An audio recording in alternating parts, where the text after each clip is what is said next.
गोंदिया जिल्ह्याच्या देवरी तालुक्यातून जाणाऱ्या राष्ट्रीय महामार्ग क्रमांक 53 वर अग्रवाल ग्लोबल कंपनीमार्फत उड्डाणपुलाचं आणि महामार्गाचं काम सुरू आहे। मात्र महामार्गात आणि उड्डाणपुलाच्या बांधकामात पवार प्लांटमधून निघणाऱ्या राखाडीचा वापर मोठ्या प्रमाणात करण्यात आला नाही। पावसाची दमदार हजेरी लागताच या उड्डाणपुलावर 15 दिवसाआधी मोठा खड्डा पडला होता।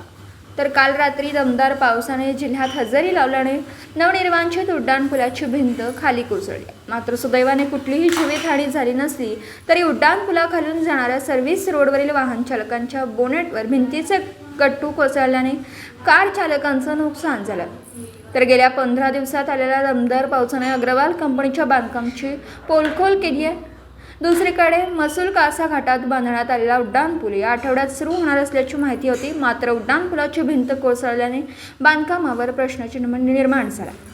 हा पूल कधी सुरू होतोय याकडे सर्वांचं लक्ष वेधून दिवसभरातील घडामोडींचा आढावा घेण्यासाठी पाहत रहा N24 मराठी न्यूज चॅनल।